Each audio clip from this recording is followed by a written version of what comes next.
કરી દેવાનું. હા ભાઈ, બરાબર બરાબર. હા. આ કોની ગાડી છે ખબર છે તને?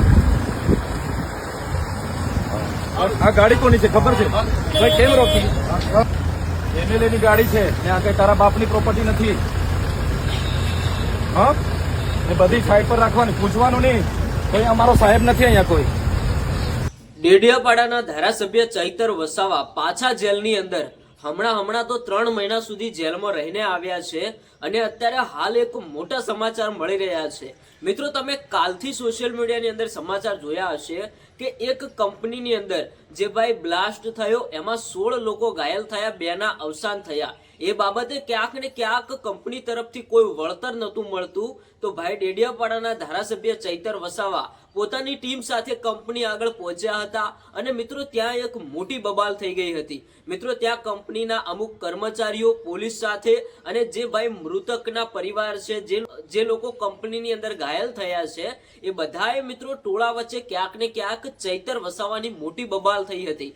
કેમ બબાલ કરવામાં આવી? ચૈતર વસાવા ભાઈ જે કંપનીની અંદર 16 લોકો ઘાયલ થયા છે એમને ન્યાય અપાવવા માટે ગયા હતા. તો આમાંથી ક્યાંક ને ક્યાંક મોટી બબાલ થાય છે અને એક વ્યક્તિને ચૈતર વસાવા લાફો મારી દે છે, જે વિડીયો સોશિયલ મીડિયાની અંદર વાયરલ થઈ જાય છે. ઘણી બધી પોસ્ટો પણ વાયરલ થાય છે જેમાં લખવામાં આવે છે કે ડેડિયાપાડાના ધારાસભ્ય ચૈતર વસાવા ફરી ગુનામાં આવ્યા.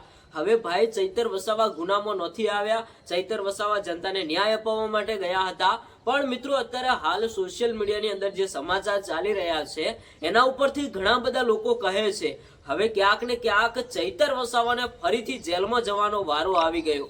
આમ તો ભાઈ ચૈતર વસાવા જેલમાં કેમ જતા હોય છે? પોતાની જનતાના અધિકાર માટે ક્યાંક ને ક્યાંક ચૈતર વસાવા લડત લડતા હોય છે અને એ માટે જ ચૈતર વસાવા જેલમાં જતા હોય છે. હવે મિત્રો, આ ઘટના બની, આ બબાલ થઈ, એના હજારો વિડીયો વાયરલ થયા.